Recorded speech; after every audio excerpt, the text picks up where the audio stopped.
Hey gang, and welcome to Hollywood Hills episode 4, which means we are just about to move into the racing month of February.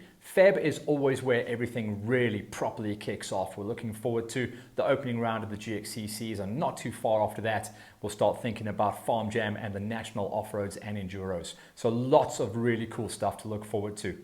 As for what went down this weekend, obviously, it was the opening round of the EWXCs, which actually was the official first racing round of any of the championships. So me and the lads from LiveX went out there and we're putting together a nice package for those guys. So watch out for the press. That's coming down the pipe very shortly. But let's come back to Hollywood Hills. And I've been talking the last couple of weeks about the fact that we were going to start getting up close and personal and checking things out as far as you guys go. Your racing machines, your quads, your motorbikes, and getting up to the nitty-gritty and finding out the stories behind the bikes. Because remember, last year during lockdown, we really found out a ton about you guys, a ton about all the riders, a little bit of history, and it was a fantastic platform. We enjoyed it immensely. So now it is time, without further ado, to get up close and personal with the first of our rock and roll race machines. The man who claimed his first GXCC regional and club championship in the Q2s and the reigning champ going into defend his title in 2021, CD Goosen. Now CD, for the last couple of years, has been piloting a KTM. But this KTM has gone through a ton of rebuilds, and there is so much to talk about as far as this machine goes. We're going to get to that in just a second. But let's talk about CD. He had a banger of a ride in 2021. He wasn't far off the championship in 2020. Guys do forget that as well. He had a couple of mechanical issues, but now 2020 was really his season. They got everything right on the bikes. All the gremlins and all the problems were shaken off over those 2 years of development of his two racing machines, and he came into the season looking strong. He was a slow burner at the beginning of the championship, but in the reboot of the championship, those last 3 rounds of the championship that decided the series and decided the crowns eventually for the GXCCs in 2020, he was on point. He did take his first ever GXCC Q2 win and used that as a springboard to develop and go forward.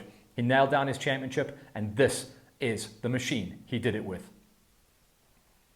So it started out life back in 2008. It's a 2008 model KTM 525. So these things are pretty old, and I think we can all agree with that. It actually used to be raced back in the day on the Nationals by Nathaniel de Amaral, obviously the guy that runs the Fast squad now and runs Fast out in Alberton. It was running with beadlock rims, custom axis suspension, pro taper bars, Lone Star swing arm, and Nerf bars.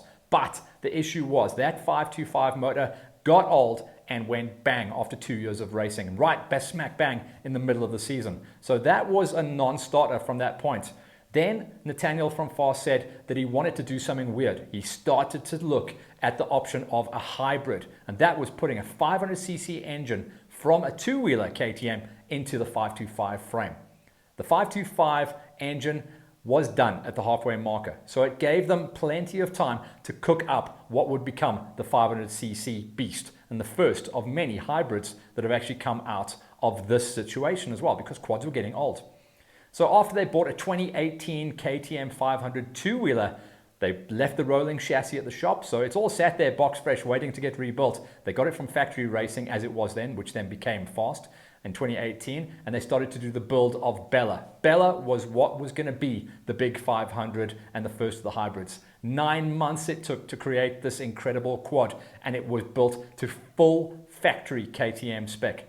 The testing started in 2019, and that was a good season, but that's where only the start of the problems began. There was little issues like a bracket cracked, there was a little kind of like niggly bits and bobs, and all those things that you find out in a hybrid build, because at the end of the day, you're putting an engine into something that really isn't meant to be. So there's always going to be those little niggles.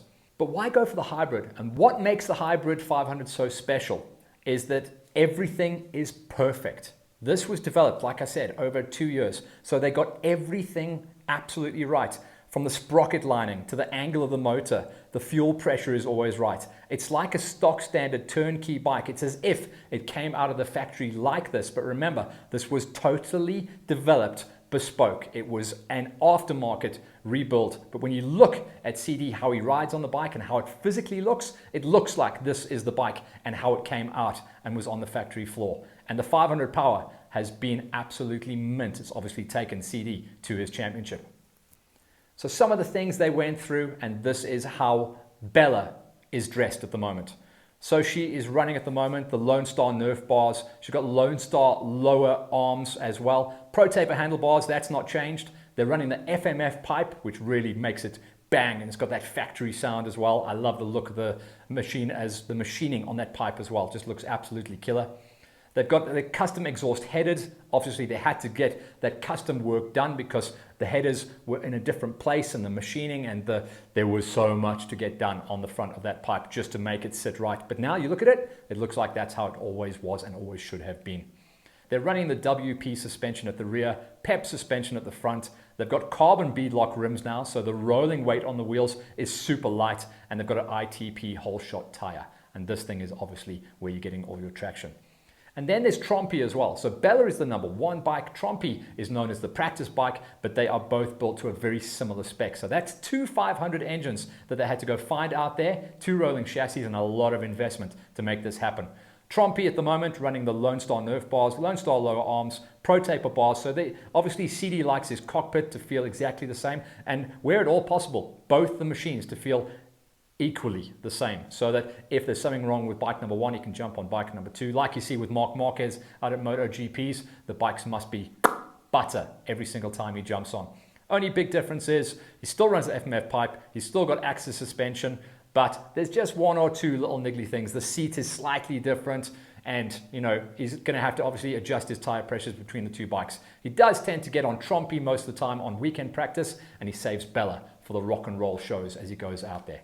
All the work was actually done in-house. So if you guys love the look of this and you want a championship replica like CD raced to the championship in 2020, go see the guys at Fast.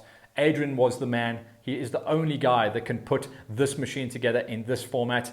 And just to end how cool this bike is and the accolades, not just walking away with the championship, but the fact that the big dogs and the big knobs from Austria flew all the way out to check out this factory build because they'd heard so much about it, and they gave it the KTM tick.